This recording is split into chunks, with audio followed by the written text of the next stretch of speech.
warahmatullahi wabarakatuh.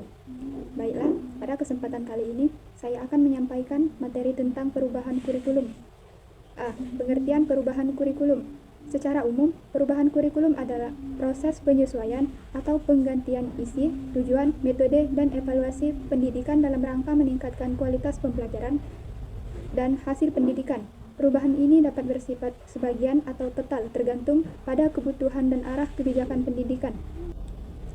Menurut Sailer dan Alexander, kurikulum adalah semua pengalaman belajar yang dirancang dan dilaksanakan oleh sekolah untuk membantu siswa mencapai hasil belajar tertentu.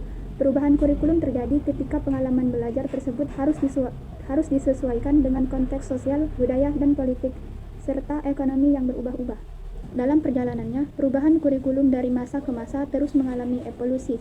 Tidak diragukan lagi bahwa setiap perubahan tersebut membawa keuntungan sekaligus tantangan baru bagi dunia pendidikan. Namun dengan setiap perubahan, kita memperoleh hembusan segar yang membawa pendidikan kita menuju arus yang lebih progresif dan relevan. Jadi, mari kita sambut perubahan kurikulum dengan terbuka, karena di dalamnya terdapat kesempatan untuk lebih mengembangkan potensi siswa, menciptakan masyarakat yang lebih baik, dan menghadapi masa depan dengan keyakinan yang lebih besar. B. Faktor penyebab perubahan kurikulum.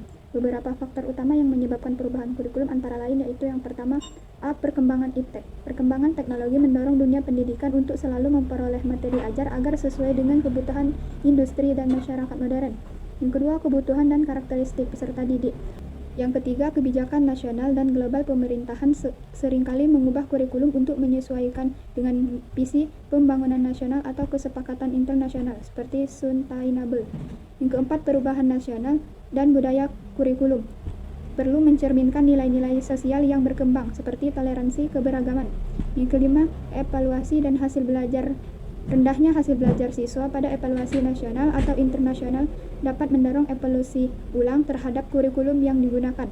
Yang keenam, adanya perkembangan dan perubahan yang dinamis antara bangsa yang satu dengan bangsa yang lainnya. Selanjutnya C. Perubahan kurikulum di Indonesia. Perubahan kurikulum adalah proses penyesuaian kurikulum dengan kebutuhan peserta didik dan perkembangan zaman. Di masa reformasi, Indonesia telah mengalami 5 kali perubahan kurikulum. Mulai dari kurikulum berbasis kompetensi atau KBK pada tahun 2004 hingga kurikulum merdeka yang terbaru. Tujuan perubahan kurikulum adalah untuk membangun kompetensi peserta didik sesuai dengan kebutuhan mereka pada masa kini hingga masa depan.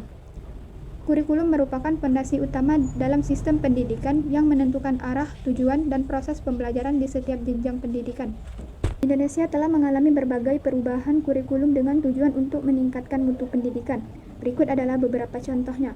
Yang pertama, kurikulum tahun 1947 atau Rencana Pelajaran 1947. Kurikulum pertama yang diperkenalkan pada masa kemerdekaan menggunakan bahasa Belanda sebagai bahasa pengantar. Bahasa pengantar ini lebih banyak digunakan dibandingkan dengan bahasa Inggris. Perubahan arah pendidikan lebih bersifat politis karena berorientasi pada tujuan nasional dibandingkan dengan pendidikan gaya Belanda.